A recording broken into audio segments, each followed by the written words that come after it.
What is up, guys? Silver Warrior here, and today I actually wanted to address kind of something that I've mentioned a lot in my videos in the past throughout, but I've never really addressed in of itself.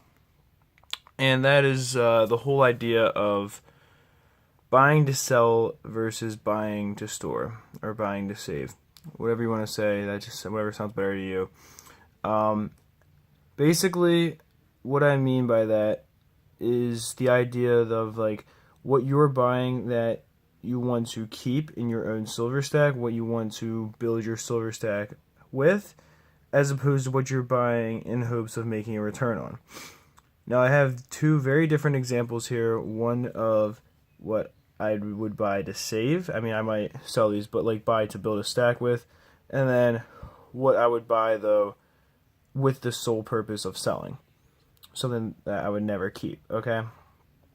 Basically, what you see at the top is 1984 1 ounce Engelhard Prospectors, and what you see at the bottom is the 2016 W complete set of Silver Eagles, the burnished SP70, the PR70 DCAM, and the MS70.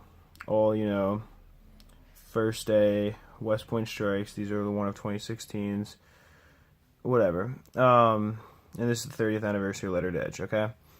Now, all of these in themselves are different, in that their strikes are different, but they're all very similar idea.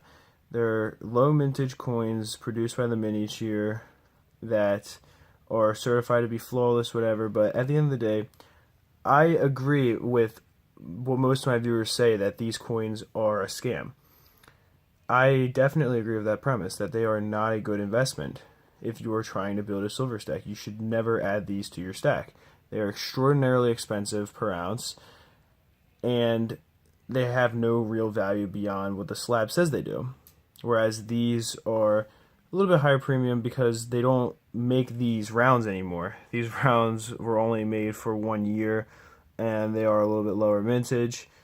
And Engelhard's a very respected company, so they have value that is actually merited to them. And they're not that high premium overall anyway. But the thing about that is, just because you yourself wouldn't buy something doesn't mean other people won't. Many people will pay way more than they should for these kinds of slabs. Not even these in particular, but just slabs like this in general. People will pay more than you would even. Because at the end of the day, something's truly worth what someone's willing to pay for it. So if you can find someone that's willing to pay way more, then that is perfectly fine. I'm not talking about scamming people, acting like silver's $50 an ounce or some crap like that, because that at the end of the day is wrong. What I am talking about, though, is genuinely putting these up on eBay and having somebody buy them for the prices that they go for on there. Because people who are either new or just don't really see past the BS that these are represented by are willing to pay a lot of money for them. And to me, there's nothing wrong with trying to make some money off of that. If you truly are selling them, genuine pieces, and someone's willing to pay that much money for them, then there is really no problem, in my eyes, with doing that. You're just making money, and to that person, these are that valuable. And to many people, these pieces of plastic with a little bit of silver in them are that valuable. To me personally, they're not. And I'm probably going to get rid of this set soon. But I bought this set with the idea of one day selling it, and hoping that it would go up in value.